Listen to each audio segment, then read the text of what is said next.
आज आपण बनवूया अगदी गावरान चवीची सुकटची सुकी भाजी. चवीला खूप छान लागते. शिवाय सहज आणि सोपी रेसिपी आहे. कधी नॉनव्हेज खायची इच्छा झाली तर अशा प्रकारे ही सुकटची भाजी बनवा. मस्त लागते.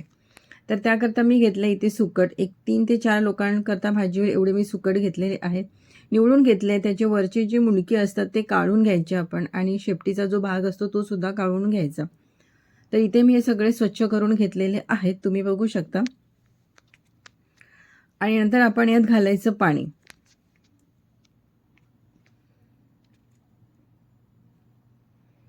तर यात आपण पाणी घालायचं आणि हाताने हलकंसं चोळून आपण हे धुवून घ्यायचे.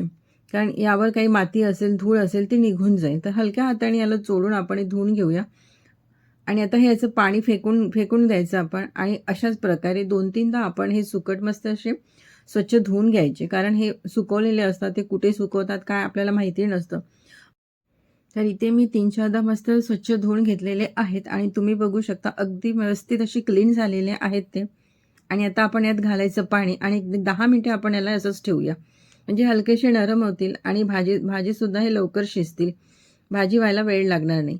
तर चला आपण फटाफट आपल्या भाजीला सुरुवात करूया. त्याकरता मी कढईत घेतलं आहे तेल. तेल छान गरम झालं की त्यात घालायचे कांदे. तर साधारण मीडियम साईजचे 3 कांदे घेतलेले आहेत मी, बारीक कापलेले आहेत. कांदा छान असा परतून घ्यायचा. या भाजीला थोडासा कांदा जास्त लागतो. तर कांदा हा आपला 2-3 मिनिटे आपण मस्त असा परतून घेऊया. हलकासा त्याला रंग येतपर्यंत, खूप डार्क कलरपर्यंत परतायचा नाही आहे. हलकासा रंग येतपर्यंत आपण हा परतून घेऊया. कांदा छान परतला गेला की त्यात आपण घालायचं आलं, लसूण, मिरचीचा ठेचा. तर आलं, लसूण आणि मिरची हे मी छान असं कुटून घेतलेलं आहे. आलं लसणाची आपण पेस्ट वापरायची नाही. असं वाटलेलं आलं, लसूण, मिरची तुम्ही भाजीत वापरा. भाजीला अगदी मस्त चव येते. तर हे सुद्धा 1.5-2 मिनिट आपण परतून घेऊया. त्याचा छान असा कच्चेपणा जातपर्यंत हे आलं, लसूण, मिरचीचं वाटण आपण मस्त असं परतून घ्यायचं. आणि नंतर आपण यात घालायचे काही सुके मसाले. तर मी घातले हळद, त्यात घातले लाल तिखट, 1 चमचाभर लाल तिखट घातलेली आहे. छोटा चमचा आहे त्यामुळे थोडी जास्त घातलेली आहे. थोडी काश्मीरी लाल मिर्च घालायची आणि हे सर्व आपण मिक्स करून घ्यायचं. एक अर्धा मिनिट म्हणजे हे सुद्धा छान असं व्यवस्थित परतलं जाईल. कलर बघा किती सुरेख आला आहे. नंतर आपण त्यात घालायचा टोमॅटो. तर एक मीडियम साईजचा मी टोमॅटो घेतलेला आहे, बारीक केलेला आहे छान. आणि टोमॅटोसुद्धा मिक्स करायचा मसाल्यात. आणि आता हा मसाला 3 ते 4 मिनिटे आपण परतून घ्यायचा. टमाटर अगदी नरम होईस्तोवर आणि त्याचा कच्चेपणा जातपर्यंत, त्याचा आंबटपणा जातपर्यंत आपल्याला हा टमाटर शिजवून घ्यायचं आहे. गरज वाटल्यास थोडंसं पाणी आपण त्यात घालायचं आणि हा मसाला मस्त असं कढईने तेल सुटेपर्यंत आपल्याला परतून घ्यायचं आहे. टमाटर अगदी नरम होईपर्यंत आपल्याला हा मसाला परतून घ्यायचा आहे.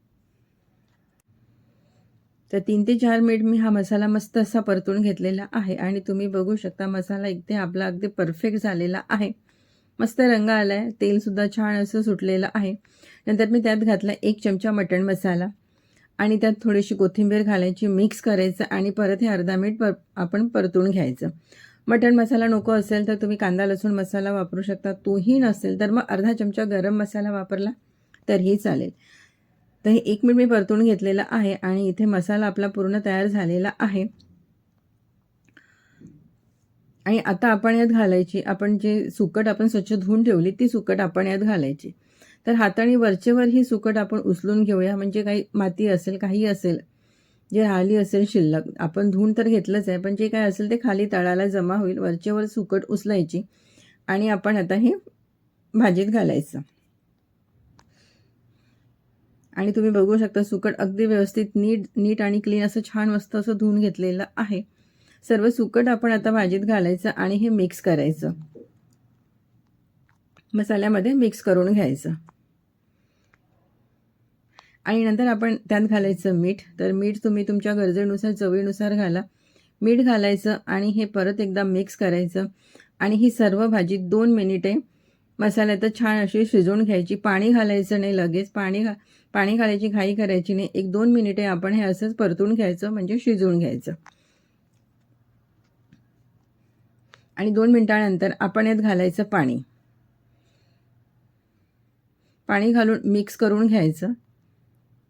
आणि मी परत यात थोडं अजून पाणी घातलं आहे. म्हणजे साधारण एक अर्धा ग्लास मी पाणी घातलेलं आहे.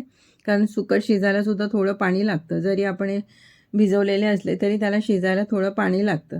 तर मी इथे अर्धा ग्लास पाणी घातलेलं आहे, मिक्स केलं आणि आता हे झाकून ठेवून एक 6 ते 7 मिनटं आपण शिजवून घ्यायचं. गरज वाटल्यास मध्ये 1-2दा तुम्ही फिरवून घेऊ शकता. तर 7 ते 8 मिनटे मी ही भाजी मस्त अशी शिजवून घेतलेली आहे आणि तुम्ही बघू शकता मस्त तेल आल्यावर छान अशी तर्री आलेली आहे. आणि ह्या भाजीला खूप असं रस्सा करायचा नाही, फक्त थोडीशी ओलसर ही भाजी करायची. आणि ते सुक्कंसुद्धा आपलं मस्त असं शिजलेलं आहे. आणि ही भाजी तुम्ही चपातीसोबत, भाकरीसोबत, भातासोबत कशासोबतही खाऊ शकता. शेवटी मी घातली थोडीशी कोथिंबीर. भाजी ही आपण मिक्स करून घ्यायची आणि अगदी 12 ते 15 मिनटात होणारी ही भाजी आहे. कधी नॉनव्हेज खायची इच्छा झाली तर अशा प्रकारे सुकटची भाजी बनवा आणि अशी थोडीशी ओलसरच करायची. आणि रेसिपी जर तुम्हाला आवडली असेल तर यूट्यूबवर किरण रेसिपीला सबस्क्राईब करा. आणि इथे मस्त गावरान चवीची तिखट झणझणीत सुकटची भाजी आपली तयार आहे. तुम्ही सुद्धा ही रेसिपी नक्की एकदा ट्राय करा.